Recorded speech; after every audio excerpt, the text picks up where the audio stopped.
Now we are starting our second part, जो कि biology 11th का 5th चैप्टर है। ठीक है, अब पढ़ते हैं stem. What are the features that distinguish a stem from root. ऐसे कौन से फीचर्स हैं, कैरेक्टर हैं जो कि एक रूट को स्टेम से अलग करते हैं। Stem is the ascending part of the axis bearing branches, leaves, flowers and fruits.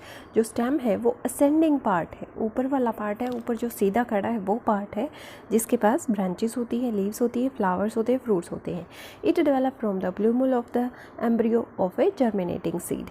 ये बहुत इंपॉर्टेंट कैरेक्टर है कि स्टेम कहाँ से निकलती है, प्लूमल से निकलती है। और रूट कहाँ से निकली थी, वो रेडिकल से निकली थी। R for radical, R for root. एक याद रह जाएगा, दूसरा अपने आप रह जाएगा। ठीक है, the stem bears node and internode. Stem के पास नोड भी होते हैं और इंटरनोड भी होता है, और रूट के पास इंटरनोड नहीं होते। The region of the stem where leaves are borne are called nodes, while internode are the portion between two nodes. अब देखिए, जहाँ पे कहीं पे भी लीव्स प्रेजेंट होती हैं वो नोड होता है, और जो दो नोड के बीच की जगह होती है उसे इंटरनोड कहते हैं।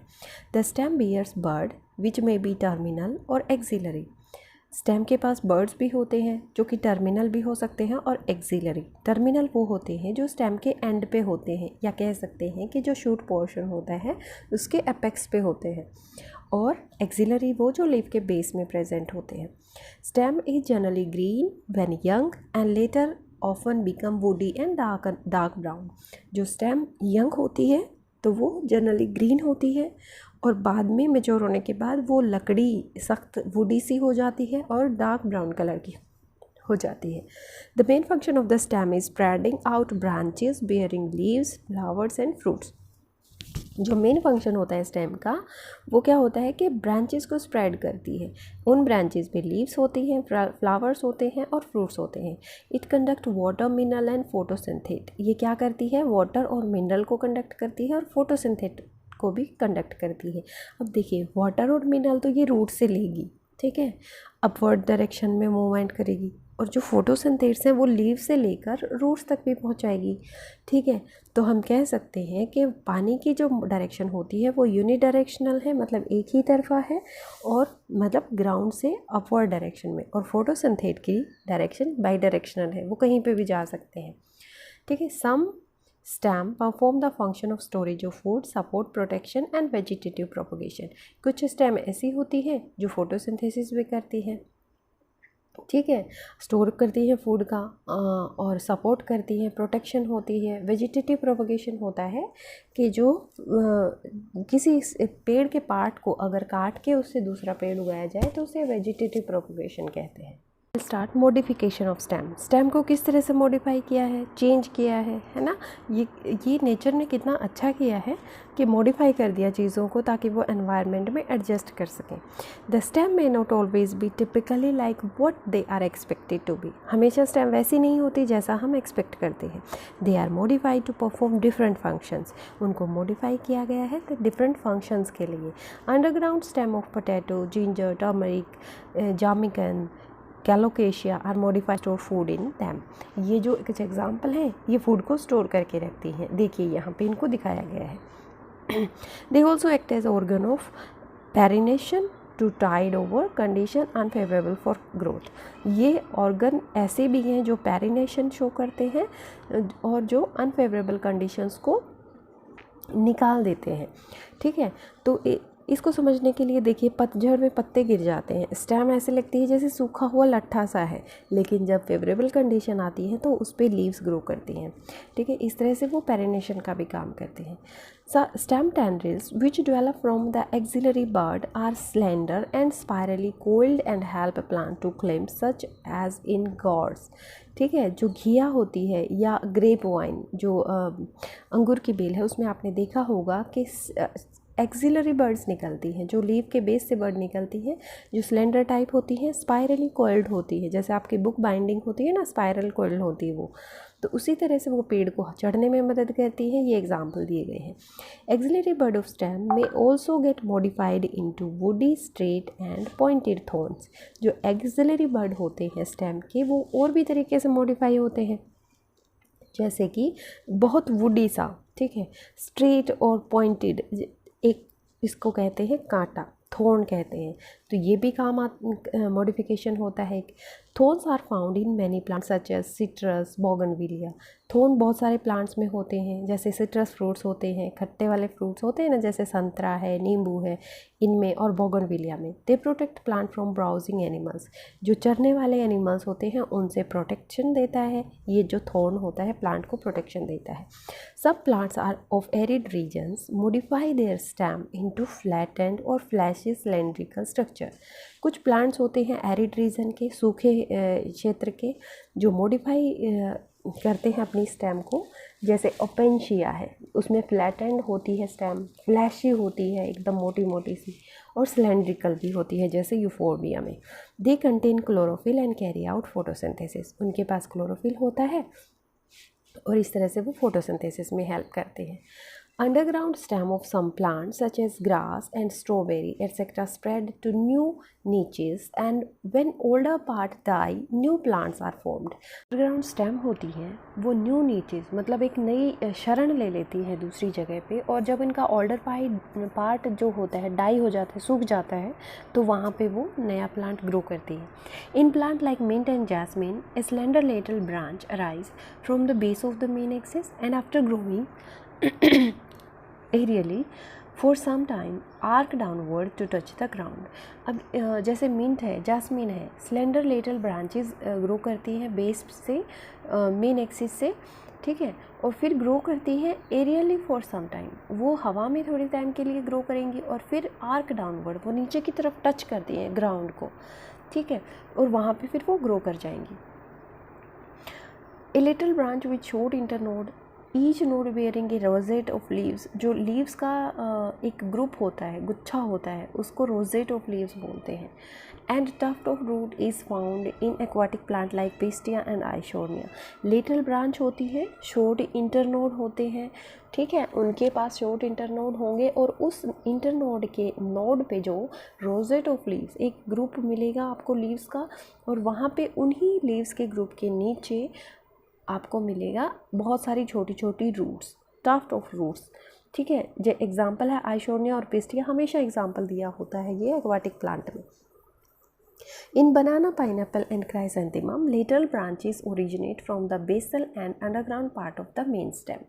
देखिए बनाना में क्या होता है, जो अंडरग्राउंड पार्ट है स्टेम का, वहाँ से लेटरल ब्रांचेस निकलती हैं, ठीक है। बनाना अगर आप घर में लगा देंगे तो पूरे में फैल जाएगा, क्योंकि उसके अंडरग्राउंड पार्ट से जो है स्टेम निकलती जाती है, बहुत सारे बनाना बन जाते हैं अपने आप। तो ये क्या करती हैं, underground portion of the main stem grow horizontally beneath the soil and then come out obliquely upward giving rise to leafy shoot। ये अंडरग्राउंड पार्ट है, पहले हॉरिजॉन्टली ग्रो करेगा, ज़मीन के नीचे नीचे फैल जाएगा, और फिर वहाँ से कहीं से स्टेम निकलेगी, और फिर वहाँ पे एक नया पेड़ बन जाएगा। इस तरह से ग्रो करता है। अब पढ़ते हैं लीफ को। देखो बच्चों, जब भी हम साइंस पढ़ रहे होते हैं हमें एग्जाम्पल का पता होना चाहिए। आप क्वेश्चन कोई ऑब्जेक्टिव टाइप बुक देखेंगे तो उसमें भी आपको एग्जाम्पल ही ज़्यादा पूछते हैं, कोई डेफिनेशन नहीं पूछता है। Leaf is lateral generally flattened structure borne on the stem. Leaf जो होती है लेटरल होती है और एक फ्लैटेंड स्ट्रक्चर होता है जनरली, मतलब साधारणतः एक फ्लैटेंड स्ट्रक्चर होता है जो स्टेम पे बोर्न करता है, पैदा होता है। It develops at the node and bears a bud at its axil. ये नोड से डेवलप होती है और इसके जो एक्सिल होता है, जो बेसल पार्ट होता है, उसमें एक बड प्रेजेंट होता है। The axillary bud later develops into a branch. जो ये एक्सिलरी बड है ये बाद में एक ब्रांच बना देता है, एक टहनी बना देता है। हमने एक्सिलरी बड के और भी फंक्शन पढ़े थे, है ना, उसमें वो टेंड्रिल भी बनाता है, स्पाइन भी बनाता है। यहाँ पे लीफ में हम जो नॉर्मली होता है ब्रांच बनाता है। Leaves originate from shoot apical meristem. Leaf हमेशा शूट एपिकल मेरिस्टम से ग्रो करती है and are arranged in an acropetal order, और हमेशा एक्रोपिटल ऑर्डर में ग्रो करती है। मतलब जो यंग लीव्स होंगी वो ऊपर होंगी और जो ओल्डर होंगी वो नीचे वाले हिस्से में होंगी। They are the most important vegetative organ for photosynthesis. ये बहुत ज़्यादा इम्पोर्टेंट ऑर्गन है फोटोसिंथेसिस के लिए। Typical leaf consist of 3 parts. एक लीफ में हमेशा 3 पार्ट होते हैं, लीफ बेस, पेटियोल, लैमिना। ये आप डायग्राम में भी देखेंगे। The leaf is attach to the stem by leaf base. हमेशा एक लीफ जो है स्टेम से जुड़ी होती है लीफ बेस से, and bear 2 little small leaf like structure called stipules. हमेशा उसके पास 2 स्ट्रक्चर होते हैं, लेटरल स्ट्रक्चर होते हैं, उनको स्टिप्यूल्स बोलते हैं। In monocotyledons the leaf base expand into a sheath covering the stem partially और वोली। अब मोनोकोटिलीडन में क्या होता है, मोनोकोटिलीडन में आपको पता होना चाहिए, एक एग्जांपल याद कर लो, जैसे वीट का ही है या फिर जो का ही है, कुछ भी कर लो, ठीक है, वो मोनोकोटिलीडन है। मोनोकोटिलीडन में लीफ बेस होता है, वो एक्सपेंड करता है, थोड़ा सा और फैलता है और एक कवरिंग बनाता है स्टेम के चारों तरफ, या वो पार्शली होती है, मतलब आधा भी बना सकता है, थोड़ा बहुत ढका हुआ या पूरा भी ढका हुआ हो सकता है। In some leguminous plant the leaf base may become swollen. कुछ लेग्यूम प्लांट होते हैं, ठीक है, उनका लीफ बेस फूला हुआ भी होता है, विच इज़ कॉल्ड पोल्विनस, इसको पोल्विनस बोलते हैं। The petiole help hold the blade to light. जो पेटियोल है हेल्प करता है ब्लेड को लाइट की तरफ होल्ड करके, ठीक है। अब पेटियोल क्या है, वो जो एक तना सा, एक डंडी सी जो लीफ के पूरे स्ट्रक्चर को स्टेम से अटैच करता है, उसको पेटियोल बोलते हैं, ठीक है। Long thin flexible petiole allow leaf blade to flutter in wind. जो ये लंबा फ्लेक्सिबल पेटियोल होता है वो लीफ को हवा में लहराने के लिए भी सपोर्ट करता है, thereby cooling the leaf and bringing leaf air fresh air to leaf surface. इसीलिए लीफ की कूलिंग भी हो जाती है और जो फ्रेश एयर होती है वो भी अंदर आ जाती है। द लैमिना और the leaf blade is the green expanded part of the leaf with veins and veinlets. जो लैमिना होता है लीफ ब्लेड का, लीफ ब्लेड भी कह सकते हैं और लैमिना भी कह सकते हैं, वो ग्रीन एक्सपेंडेड पार्ट है और जिसके ऊपर वेन और वेनलेट्स प्रेजेंट होती हैं। There is usually a middle prominent vein. यहाँ पे यूजुअली एक मिडल वाली वेन होती है which is known as midrib, जिसको मिडरिप कहते हैं। Veins provide rigidity to the leaf plate and act as a channel of transport of water, mineral and food material. जो ये वेन होती हैं ये रिजिडिटी प्रोवाइड करती हैं, ठीक है। और क्या इनका काम होता है, ये ट्रांसपोर्ट में भी हेल्प करती है वाटर, मिनरल और फूड मटेरियल को। Shape, margin, apex, surface and extent of incisions of lamina varies in different leaves। देखिए जो हर एक लीफ की शेप है, उसका मार्जिन है कितना होगा उसके किनारे, मतलब, और उसका जो एपेक्स है और ये इंसिशन है या वेन है, ये किस तरह की होंगी, ये हर एक लीव्स में अलग अलग होती हैं। अब एक इंटरेस्टिंग और नई टर्म आई है वेनेशन। वेनेशन क्या होता है, arrangement of vein and veinlet in the lamina of the leaf is termed as venation. बहुत सिंपल है और आपको ये याद करनी है। वेनेशन की डेफिनेशन आपको याद हो जाएगी, लेकिन जो इसके अंदर दिया हुआ है वो आपको याद करना पड़ेगा सीधा, ठीक है। अब वेनेशन कितने तरह की होती है आपको सीधा ये याद करना है। When the veinlets form a network the venation is termed as reticulate. जब एक नेटवर्क बन जाता है, जो आम तौर पे पत्तों पे आप देखते हो, किसी भी पत्ते को ले लो, नीम का, पीपल का, है ना, उस पर वेनेशन जो होती है नेटवर्क बनाती है, उसको रेटिकुलेट कहते हैं, ठीक है। फिगर में दिखाया हुआ है 5.7 में। इस डायग्राम में देखें स्ट्रक्चर कैसा होता है लीफ का, रेटिकुलेट वेनेशन कैसी होती है जिसमें नेटवर्क बनता है, और सी वाले में है पैरेलल वेनेशन, ये मोनोकोटिलीडन में होता है। When veins run parallel to each other within the lamina the venation is termed as parallel. जब एक दूसरे के पैरेलल होती हैं तो वो नाम से ही पता चल रहा है कि पैरेलल वेनेशन होती है। Leaves of dicotyledon plant generally possess reticulate venation while the parallel venation is the characteristics of most monocotyledon. जो पैरेलल वेनेशन है ये मोनोकोटिलीडन का कैरेक्टर है। और देखो इसमें पैरेलल वेनेशन जो मोनोकोटिलीडन में है, इसका जो लीफ बेस है वो वैसा नहीं है जैसा कि रेटिकुलेट वेनेशन वाले में है, तो इसलिए ये स्टेम को भी कवर करके करता है ना। तो आपको मोनोकोटिलीडन्स के बहुत सारे कैरेक्टर पता चल गए और एग्जाम्पल पता चल गए। Now come to the type of leaves. Leaves के कितने प्रकार होते हैं।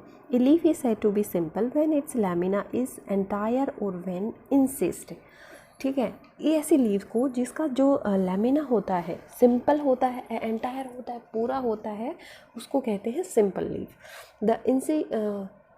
The incisions do not touch the midrib. अगर इंसिस्ट होता भी है तो वो मिडरिब को टच नहीं करता, ऐसे को कहते हैं simple leaf. When the incisions of the lamina reach up to the midrib, breaking it into number of leaflets, the leaf is called compound.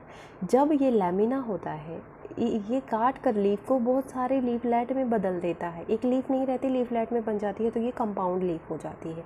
ठीक है, a bud is present in the axil of petiole in both simple and compound leaf but not in the axil of leaflets of a compound leaf. देखिए, bud हमेशा present होती है simple में भी और compound में भी, लेकिन अगर लैमिना उस लीफ को काट रहा है, लीफलेट बना रहा है, तो उसमें हर एक लीफलेट के पास ये बर्ड नहीं होगा। द कंपाउंड लीव्स में be of 2 types, compound leaf भी 2 तरह की होती है। इन ए pinnately compound leaf, the number of leaflet are present on a common axis, rachis which represent the midrib of the lamina leaf as in name। इसको समझने के लिए आपको नीम का पेड़ देखना पड़ेगा, नीम की डाली देखनी पड़ेगी। उसमें क्या होता है, इसको पिनेटली कंपाउंड लीफ कहते हैं, क्योंकि जो मेन एक्सिस है जहाँ पे ये लीफलेट प्रेजेंट होती है, जिसे आप एक लीफ समझ रहे हैं, वो एक्चुअली लीफलेट है। ठीक है, वो जिस डाली से जुड़े हुए होते हैं वो रैकिस है, और वो रैकिस किससे बना है, वो बना है मिडरिब से। जो सिंपल लीफ होती है जिसमें मिडरिब होता है, उससे ये रैकिस बन गया और वहाँ पे लीफलेट। ये हो गई एक जो पिनेटली कंपाउंड। अब है palmately compound leaf. The leaf are attached at the common point that is at the tip of the petiole. Example है सिल्क कॉटन का। पाल्मेटली लीफ में जो लीफलेट होते हैं वो एक ही पॉइंट से जुड़े हुए होते हैं और उसको पेट्यूल कहते हैं। ठीक है, जैसे कि सिल्क कॉटन में। अब हम पढ़ेंगे फाइलोटेक्सी। फाइलोटेक्सी क्या होता है, ये भी आपके लिए नई टर्म होगी, है ना। Is the pattern of arrangement of leaves on the stem और ब्रांच। कोई भी पैटर्न है अरेंजमेंट का, लीव्स किस तरह से ब्रांच पे या मेन स्टेम पे अटैच्ड है, उसे फाइलोटेक्सी कहते हैं।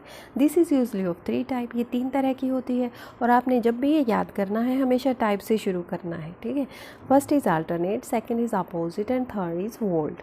ठीक है, अल्टरनेट देखते हैं सबसे पहले। देखिए, इस डायग्राम से आप समझ जाएंगे अल्टरनेट में क्या होता है। सिंगल लीफ पैदा होती है हर एक नोड पे और अल्टरनेट मैनर में होती है, एक इधर है दूसरी उधर दूसरी साइड में होगी, इस तरह से, जैसे कि चाइना रोज में, मस्टर्ड में, सनफ्लावर में। In opposite type a pair of leaf arise in at each node and lie opposite to the each other. क्या होता है, जो अपोजिट होता है उसमें हर एक नोड पे 2 लीफ पैदा होती हैं और वो एक दूसरे के अपोजिट होते हैं, जैसे कैलोट्रोपिस में, गवावा में, है ना। If more than 2 leaves arise at a node and form a whorl, it is called whorled as in Alstonia. ठीक है, जब एक से ज़्यादा लीफ पैदा होती है नोड पे और एक वॉल बनाती है, एक गुच्छा बनाती है, तो उसे वॉल्ड फाइलोटेक्सी कहते हैं। अब हम पढ़ेंगे modification of leaves. Leaves are often modified to perform functions of other than photosynthesis। Leaves का function normally photosynthesis समझा जाता है, लेकिन अगर modification हो जाती है तो वो उसको modify करने के बाद अलग function perform करते हैं। They are converted into tendrils for climbing as in peas and in spines for defense as in cacti। ये देखो, modification के बाद हमने पढ़ा था tendril में convert हो जाते हैं जो चढ़ने में मदद करते हैं। ठीक है, जैसे बेलें चढ़ती हैं दीवारों पे या फिर दूसरे पेड़ों पे, और स्पाइंस अगर बन जाते हैं तो वो डिफेंस के काम आते हैं, जैसे कैक्टाई में। The fleshy leaves of onion and garlic store food. जो फ्लैशी लीफ होती हैं, जो मतलब मोटी मोटी होती हैं, वो फूड को स्टोर करके रखती हैं, जैसे अनियन में, प्याज में या लहसुन में। ठीक है, तो आपको पता चल गया प्याज जो है वो भी लीफ मॉडिफिकेशन है और लहसुन है वो भी लीफ मॉडिफिकेशन है। In some plants such as Australian acacia the leaves are small and short lived. छोटे कुछ प्लांट्स होते हैं जिसमें लीव्स होती हैं शॉर्ट लीव्ड होती हैं, कम टाइम के लिए ज़िंदा रहती हैं और छोटी छोटी होती हैं। The petiole in these plants expand, become green and synthesise food, इसमें क्या होता है, लीफ पेट्यूल ग्रीन रहता है और वो खाना बनाता है। Leaves of certain insectivorous plants such as pitcher plant, Venus fly trap are also modified leaves. जो ये इंसेक्टिसाइड प्लांट होते हैं इनकी लीफ मॉडिफाई होती हैं, जैसे इंसेक्टिवोरस या प्लांट होते हैं पिक्चर प्लांट या वीनस फ्लाई ट्रैप, ये भी मॉडिफाइड लीव्स होते हैं। अब पढ़ते हैं इन्फ्लोरेसेंस। एक फ्लावर होता है वो हमेशा मॉडिफाइड शूट रहता है, where in the shoot apical meristem changes to floral meristem. जो एपिकल मेरिस्टम था शूट का वो फ्लोरल मेरिस्टम में चेंज हो गया। अब जो जो चेंजेस आ रहे हैं हमें वो ध्यान रखने हैं। Internode do not elongate and axis gets condensed. यहाँ पे इंटरनोड बढ़ेगा नहीं और जो एक्सिस है वो कंडेंस हो जाएगा। The apex produce different kind of floral appendages laterally at successive node instead of leaves. जो एपेक्स है वो पहले क्या करता था, पहले तो वो लीव्स प्रोड्यूस करता था, लेकिन अब वो फ्लोरल मेरिस्टम में चेंज हो गया, तो अब वो क्या करेगा, different kind of floral appendages produce करेगा लेटरली सक्सेसिव नोड्स पे, जब वहाँ पे लीव्स को नहीं प्रोड्यूस करेगा। When the shoot tip transform into flower it is always solitary. जब एक शूट टिप फ्लावर में बदलती है तो हमेशा ये सॉलिटरी होता है, अकेला ही होता है। The arrangement of flowers on the floral axis is termed as inflorescence. और जो फ्लोरल एक्सिस पे फ्लावर्स का अरेंजमेंट होता है उसे कहते हैं inflorescence. Depending on whether the apex gets developed into a flower or continues to grow, two major type of inflorescence are defined, racemose and cymose। अगर डिपेंड करता है जो एपेक्स है वो एक फ्लावर में कन्वर्ट हो गया है या ग्रोथ कंटिन्यू है, तो इसके बेस पे उसे रेसिमोस और साइमोस टाइप ऑफ इन्फ्लोरेसेंस नाम दिया गया है। देखिए रेसिमोस में क्या होता है, the main axis continue to grow. जो मेन एक्सिस है वो फिर से ग्रो करती रहती है, उसको रेसिमोस बोलते हैं। The flowers are borne laterally in acropetal succession. ठीक है, जो फ्लावर्स होते हैं एक्रोपिटल सक्सेशन में ग्रो करते रहते हैं। फिगर दिखाते हैं तब ज़्यादा समझ आ जाएगा। इस फिगर में देखो एक्रोपिटल सक्सेशन दिख रहा है आपको, ओल्डर फ्लावर्स नीचे हैं और न्यू फ्लावर ऊपर ग्रो कर रहे हैं, तो कंटिन्यू है ग्रोथ। ये है racemose. In cymose type of inflorescence the main axis terminate into a flower, hence is limited in growth. The flower are borne in basipetal order. Cymose में क्या होता है, जो मेन एक्सिस होता है वो हमेशा फ्लावर में कन्वर्ट हो जाता है और जो ग्रोथ है इसलिए वो लिमिटेड होती है क्योंकि फ्लावर में कन्वर्ट हो गया। और फ्लावर जो इस तरह से होते हैं वो बेसिपिटल ऑर्डर में ग्रो करते हैं। फिगर 5.12 से और क्लियर हो जाएगा। ये था हमारा सेकंड पार्ट 5th चैप्टर का, और इसको और अच्छे से समझने के लिए आप अपने घर में या आस पड़ोस में या स्कूल में जहाँ कहीं भी आपको जो भी फ्लोरेसेंस कुछ भी टाइप दिखे तो आप उसको लिख के याद करें। इस तरह से आपकी कॉन्सेप्ट और क्लियर हो जाएंगे। Thank you for watching life science cafe.